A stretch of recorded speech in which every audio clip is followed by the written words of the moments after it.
Until white supremacy is dismantled across the globe, there will never be peace. There will always be war, death in mass numbers, destruction, corruption, total chaos until it's dismantled.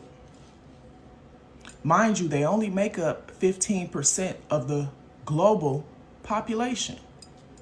The problem with that is the other 85%, the majority of them, side with them because it's profitable. They know the secrets, they hold them. And until they begin to tell the truth, until the lands are given back to its rightful owners, there will never be peace. You will always see war. Evil is in power, and they know it. That's why the racists are going to come to my comments with their bullshit. But they also know the truth. That's what they're fighting for right now. They don't want that truth out. They don't want to lose power. That's all they have. They don't have the numbers. It can literally be dismantled in a day because collectively that other 85% can destroy it. But they live in fear. They live with shackles that they put on themselves. Take them off. Tell the truth. All right, Shalom. First and foremost, I'd like to give all praises, honor, and glory to Yahweh, Ba'ashem, Yahushai, Ba'ashem, Rakakwadash, and double honor to the apostles and the elders of Great Millstone, and peace and blessings to those for elect hearing this word in truth and in sincerity. I'm the brother Awalum from the GMS West Palm Beach Church, back with another lesson. Just want to do a quick lesson concerning Edom. The cat's out the bag, dealing with how, he's no longer hidden, because this latest, Venezuela fiasco with Esau, that pretty much came out as to, what his plan really is, and that's really to steal the resources, man, take the resources. That's all Esau, been doing. Now it's no secret. That's what he always has been doing. Let me reword it, rephrase it, just I don't confuse nobody. Esau's been doing this, all right, but nobody was, really aware of what he was doing. But this specific event now, people are now catching on, to why Esau really is over in Venezuela. It's to really take over other people's lands, other people's countries, and that's the devil for you. That's a thief. See, Esau, Edom, he'll flaunt Jake like in the news, like Jake is the worst thing the world has ever seen, and we don't give, niggas from the hood a pass, man. We don't do, no. Jake is still wicked. They're still doing wickedness out there, with the drugs and the adultery, all that shit, But we got to go to the culprit, all right, the rulers. Esau, man, he's the one that pushes that vibration upon Jake, This is Jeremiah 49 and verse 7, and it says, concerning Edom, thus saith the Lord Yahweh of hosts, is wisdom no more in Teman? Is counsel perished from the prudent? Is their wisdom vanished? You see, the wisdom of Edom, all right, because Teman, would be the so-called Germans today. They're the wisest out of the nation of Edom. That's where you get your Albert Einstein. What's his name? I want to say Oppenheimer. Those are your so-called Germans. You see? And those are the wisest out of Edom. But nonetheless, their wisdom is failing them. The witchcraft that they trusted in is failing them. The lies that they built up for years, is failing them, man. Why? Because the spirit of Yahweh Ba'ashem Yahushai is overcoming the wicked one. You see? Esau, Edom is not able to, run around the earth, and of course he's still able to do so because, technically he's still in power. All right, he's still got the sword as his blessing, and until Yahweh Shai come back, he's going to continue to be in power. But my point is that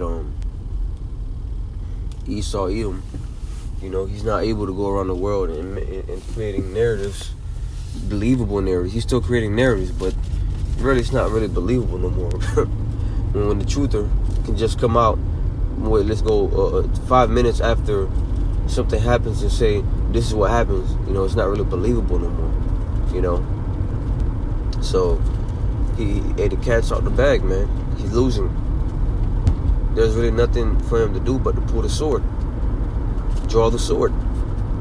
Alright, here's what we're going to see happen in the days to come. The sword is going to be drawn, alright, and the dragon is going to be seen. Okay? Let's go to Revelation, the 13th chapter.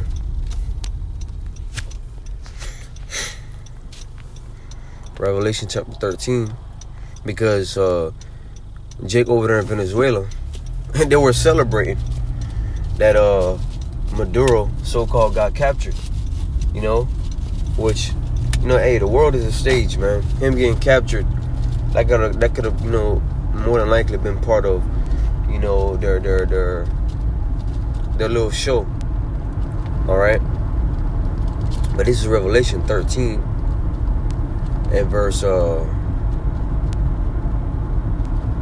me see. I'm gonna get straight to the point that I need. Revelation 13 and 11, and it says, "And I beheld another beast coming up out of the earth, and he had two horns like a lamb, and he spake as a dragon." See, two horns like a lamb, that two-party system. You know, you got Democrats and Republicans. Back then, you know, in the ancient Roman Empire, it was the plebeians and patricians. All right, but it says he spoke as a lamb. Slaki. He had horns like a lamb. Slaki, slip of the tongue. He had horns like a lamb because Esau, Edom, he portrays himself, you know, as this super, you know, super good Samaritan, you know, to both sides. You know, I'm here to do this for you, you know, on one side, and on the other side, I'm here to do that for you. You know, and he gets the people to believe it. You know, and in the case of Venezuela, he got them people thinking, he got Jake over there thinking that he's there to liberate them from, you know, a dictator. But really, you know, Esau, Edom, alright, is the plague. He's the problem. You know? The world is coming to find out that Esau, Edom is the problem, man. Alright, but say he spake as a dragon because when it's all said and done, it's going to be seen who the serpent really is. The devil that the Bible speaks of. You know? When the common person can say, you know, the white person, so-called white person is the problem, you know you're at your end. You know it's a wrap for you. You know, your science is not working no more. You know, nothing is working for Esau, man. So what they're going to do? They're going to play the blame game. They're going to, they're going to play the blame game. They're going to, you know, point fingers to a culprit. That way, you know, they can get empathy. That way they can get looked at as the victims, especially Amalek. You know, the so-called tiny tops. You know. Let's go to Habakkuk, the 2nd chapter. Now, this precept has been coming out heavily, man. Thawadi Abashim Shot. This precept has been coming out heavily since the whole thing. And it's not like brothers ain't been bringing it out before, but the recent happenings with Venezuela pretty much confirms, all right, these scriptures, man.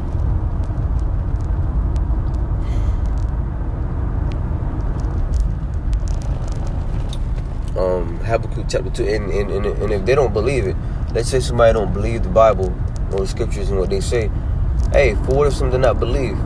Would that make the faith of the Most High without effect? You know? And like it says in 2 Ezra 15, the unfaithful shall die in their unfaithfulness. You know? So the Lord is not you know, not moved by unfaithfulness, man. Alright? You're just gonna die in your unfaithfulness. Habakkuk chapter 2 and verse.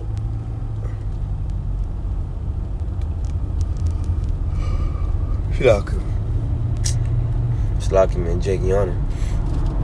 This is Habakkuk chapter 2 and verse 15. Matter of fact, let me start from verse 14.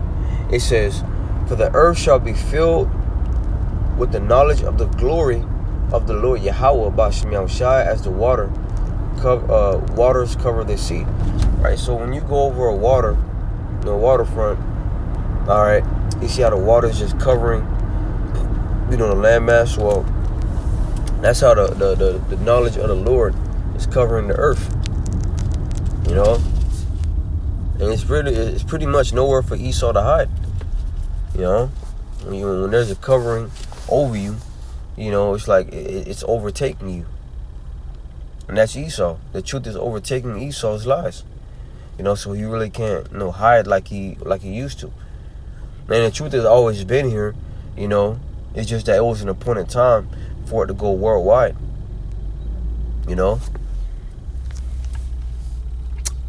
It says,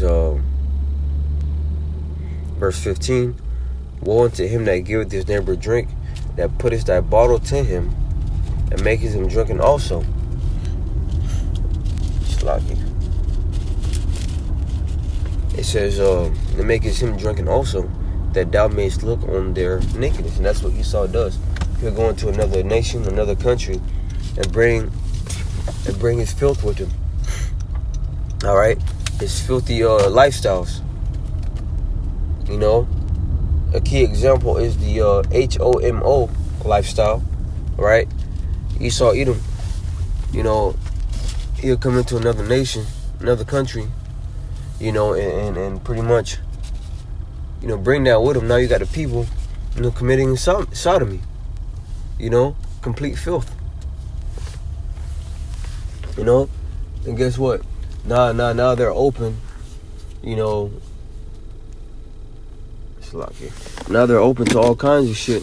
They're open to invasion, because what happens with the HOMO thing is that it makes the men weak, or it makes the women masculine.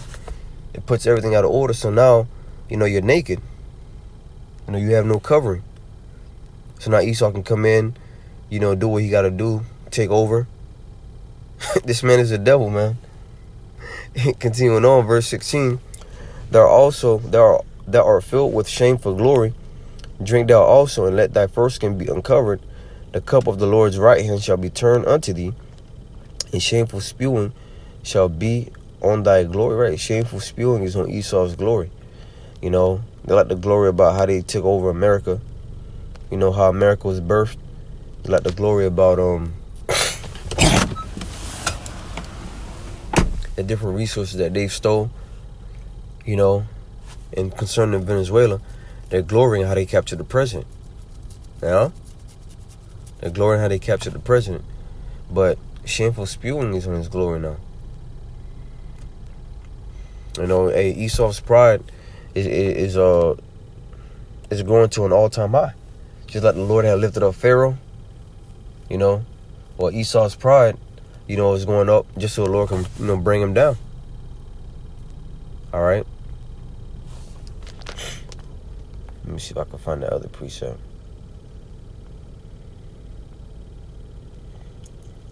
Verse 5, it says, "Yet also, because he transgresseth by wine, he is a proud man, neither keepeth at home, who enlargeth his desire as hell, and is as death, and cannot be satisfied, but gathereth unto him all nations, and heapeth unto him all people."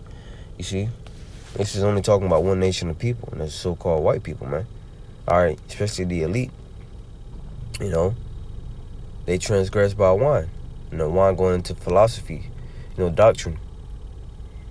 He enlarges his desires up because they got, pretty much the whole world in their hand right now. They got the world in Job 9 and 24. The earth is given into the hand of the wicked. They got power over the earth. What are they doing? They're looking to get more. And if that's not greed, I don't know what is. But yeah, man, Esau, Edom is the problem of the earth, and everybody, now I'm not gonna say everybody, but most people are not seeing it. And in Jeremiah 49, I should have kept on reading, because when you kept reading, let me see. to verse 10 because it goes out to Esau will be bare. But this verse 8, it says, "Flee ye, turn back, dwell deep, all inhabitants of the den, for I will bring the calamity of Esau upon them, the time that I will visit him." All right, so when you look at Esau right now, this man think that, he's got it figured out, like he's got it. He's untouchable. But the Lord's about to bring his calamity upon him. The Lord about to shake this man's kingdom up. And if it's something that keeps you, on your toes, is realize that, when you see Esau and his guns and his military and his threats, know that Yahweh Bashim Yahushai, he's getting ready to pour judgment on him. Because he like to, what Esau like to do is, he like to intimidate. He'll invade a nation or he'll attack a nation, all right, and he purposely puts it on the news, to embarrass that nation. Well, the Lord gonna put it on the news to embarrass you. When the missiles drop, Babylon the Great is destroyed, the whole world is gonna see your shame, Esau. All right, the world is gonna see, the destruction of Edom's kingdom. That's what Esau like to do. He like to invade, bomb other nations, and then broadcast it on the news. And that's really to embarrass, an embarrassing tactic. To be like, he overcame them, show his power, to pump up his chest. Look what I did to them. And you better fall in line or I can do it to you. Well, guess what? Yahweh Bashim Yahushai is about to do, what you can't even imagine to your kingdom. Okay? Verse 9 says, "If grape gatherers come to thee, will they not leave from gleaning grapes? If thieves by night, they will destroy till they have enough." Right. Verse 10, "But I have made Esau bare. I have uncovered his secret places, and he shall not be able to hide himself. His seed is spoiled, and his brethren and his neighbors, and he is not." So the Lord is made Esau bare. All right, he's not able to hide himself like he once, have in the past, man. Especially the elite. They're not able to hide themselves. Even the average Joe is talking about, the elite families of Edom. When that starts happening, it's like, what do you do now? You just throw out distractions, you throw out lies, and eventually you draw the sword to get people in line. And of course, you got people that's going to get in line, but then you got the elect that will not fall in line because the elect are in the hands of Yahweh Bashim Yahushai. So, Lord willing, this lesson was edifying. I want to give all praises, honor, and glory to Yahweh Bashim, Yahweh Shai Bashim Rakakodash, and double honors to the apostles and the elders of Great Millstone, and peace and blessings to those who elect you in this word and truth and in sincerity. Until next time, I say shalom.